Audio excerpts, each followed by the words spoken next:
Hello, అందరికీ నా హృదయపూర్వకమైన నమస్కారాలు.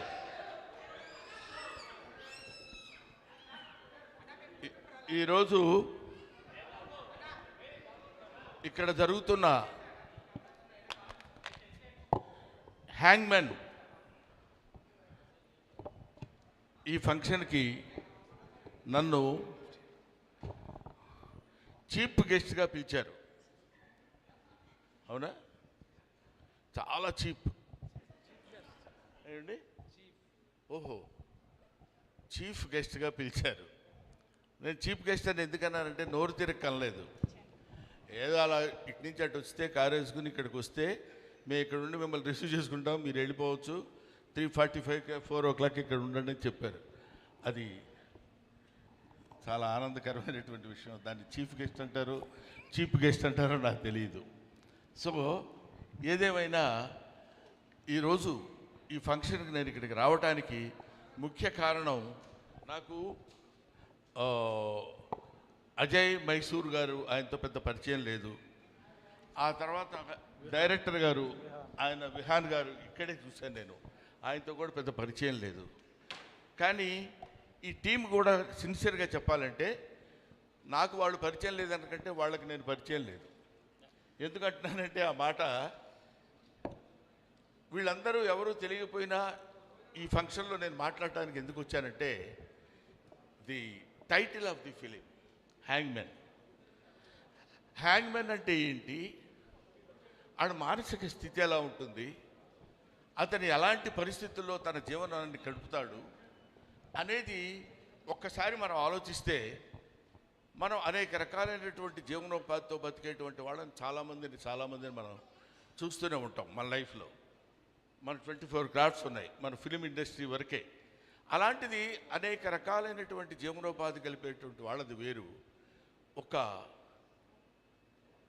దాన్ని ఇబ్బందికరమైన ఉద్యోగం అనాలా, ఆనందకరమైన ఉద్యోగం అనాలా, అది మామూలు ఉద్యోగమే అనాలా, ఏమనాలో తెలియదు. కానీ అతని ఉద్యోగం ఏంటంటే ఒక మనిషిని ఉరితీయటం.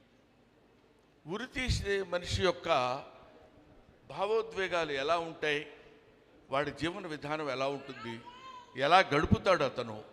పొద్దున్న లేస్తే మామూలుగా ఏదో బ్యాంక్ వెళ్ళి సంతకం చేసి అక్కడ బిల్స్ తీసుకొని మనీ ట్రాన్సాక్షన్ చేసే ఉద్యోగం ఎలాగో, పొద్దున వెళ్ళిపోయి అక్కడ ఒక గొయ్యి తీసి లేకపోతే ఏదో ఒక కావాల్సిన ఉరికంబాన్ని ఎక్కించి ఇతను చచ్చిపోయిన తర్వాత చచ్చిపోయాడని చెప్పేసి సంతకం చేసి వెళ్ళిపోయేటువంటి ఒక కామన్ మ్యాన్ లాగా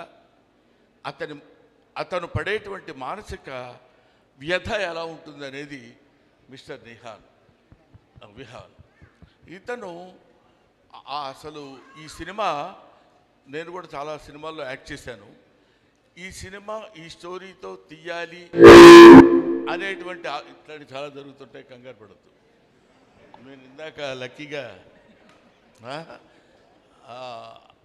అటువంటిది ఆ థాట్తో ఈ సినిమా చెయ్యాలి అనేటువంటి ఆలోచన రావటం డెఫినెట్గా నేను ఇతన్ని కంగ్రాచులేట్ చేస్తున్నాను.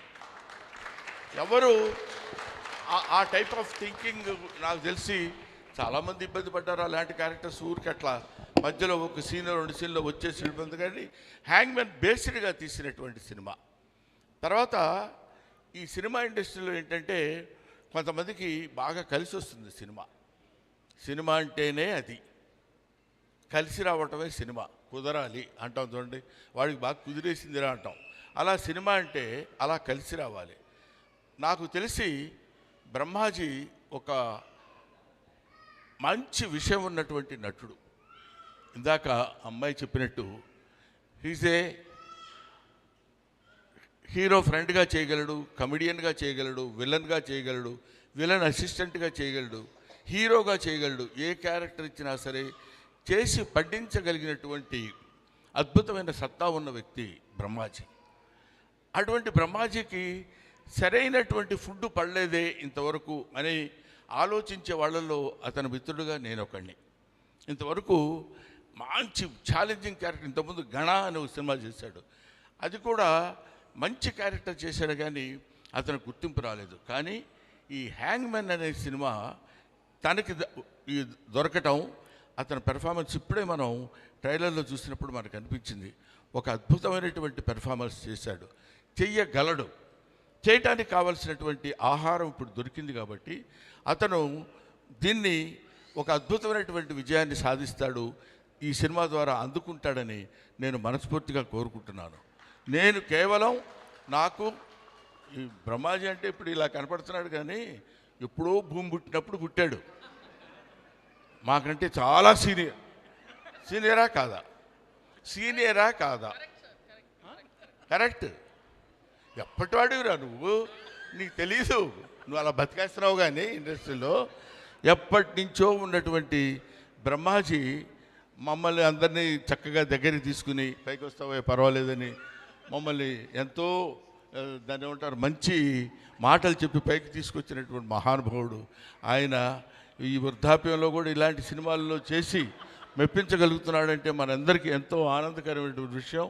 కానీ నేను మిమ్మల్ని కంగ్రాచులేట్ చేసేది ఏంటంటే ఇలాంటి వృద్ధులను కూడా ఎన్నుకుని, నవ్వెందుకు వస్తుంది సార్ వృద్ధులు అంటే, కాదా, అంతటా చక్కగా అలాంటి వాళ్ళని ఎన్నుకుని మీరు ఈ క్యారెక్టర్ ఇవ్వడానికి మిమ్మల్ని కంగ్రాచులేట్ చేస్తున్నాను. తర్వాత ఈ సినిమాలో యాక్ట్ చేశాడు ఇతని కొడుకుగా ఎవరు, Sunny it's very good actor. నాకు చూస్తుంటేనే కొన్ని షార్ట్స్ మొన్న వచ్చినప్పుడు చూపించారు నాకు. వీళ్ళందరూ దే ఆర్ ఆల్ ది, అందుకనే నేను ఇంతకుముందు ఎప్పుడైనా ఎక్కడికైనా వెళ్ళినప్పుడు చెప్తాను, ఇలాంటి వాళ్ళని చూసి మొహం వీళ్ళు ఏం చేస్తారులే, ఈ జబర్దస్త్లో ఎవరో కామెడియన్స్ ఉన్నారు, వాళ్ళ మొహం వాళ్ళకేం తెలుసు, ఏదో పిచ్చి కామెడీలు చేస్తారు, అట్లా ఎవరిని గురించి ఏమీ అనుకోవడానికి వీల్లేదు. You can criticize an old man because you know what he is. Don't criticize an young man because you don't know what he will be. ఆ తర్వాత ఏమవుతాడో, ఎంత గొప్పవాడు అవుతాడో ఎలాగో తెలియదు.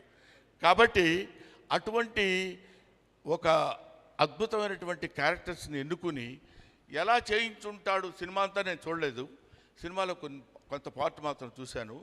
దర్శకుడు hats off to this guy. I will see him as one of the best directors of Telugu film industry shortly. నేను డెఫినెట్గా అతనికి ఆ భవిష్యత్తు ఉండాలని కోరుకుంటున్నాను, ఉంటుందని ఆశిస్తున్నాను కూడా.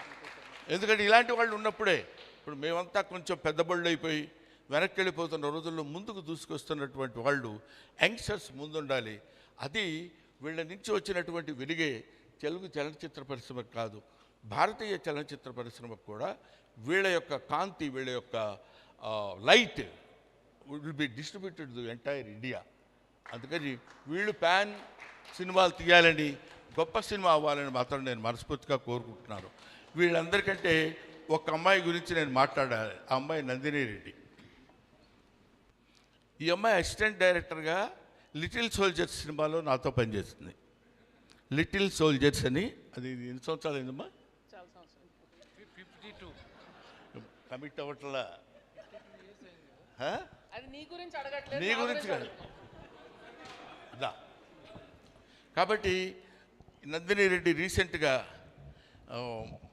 మా ఇంటి బంగారం, అదే ఇప్పుడు మన ఆంధ్రదేశంలోనే బంగారం ఏర్పడిందని మనకు తెలుస్తున్నారు కదా, రాయలసీమలో బంగారం వచ్చిందని.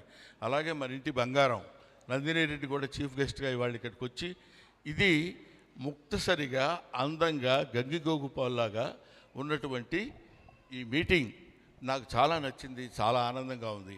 I wish all the best. Hero come కాదా, హీరోకి తక్కువగా ఏం లేవు, నువ్వు హీరోని డామినేట్ చేయాలంటే వచ్చావు వాళ్ళు, నాకు తెలుసు, అర్థమైంది. So I wish all the best my dear Vihaan. Thank you మా, థ్యాంక్ యూ. నేను మళ్ళీ ఇక్కడ కనబడితే మీకు బాగుండదు. Sir with your permission, yeah, మీ పక్కన రియల్ హ్యాంగ్ మ్యాన్ ఉన్నారు, కానీ ఇక్కడే రియల్ హ్యాంగ్ మ్యాన్ కూడా రావడం జరిగింది. వారిని Pavan ji please welcome on to the stage.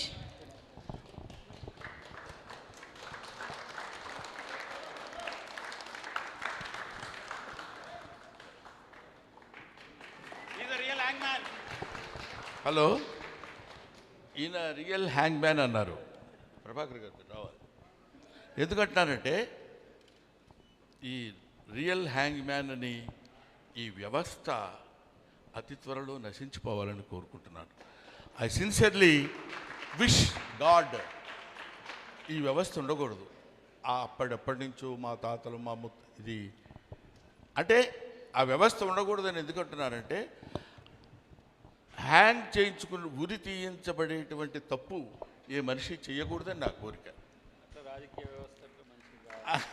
అదే రాజకీయ వ్యవస్థ, అన్ని వ్యవస్థలు, సాంస్కృతిక వ్యవస్థ, రాజకీయ వ్యవస్థ, ఆర్థిక వ్యవస్థ, అన్ని రకాల వ్యవస్థలు సరైన పద్ధతిలో పనిచేసినప్పుడు ఒక మనిషిని ప్రాణం తీసేటువంటి శిక్ష విధించేటువంటి స్థితి ఏ మానవుడికి రాకూడదు.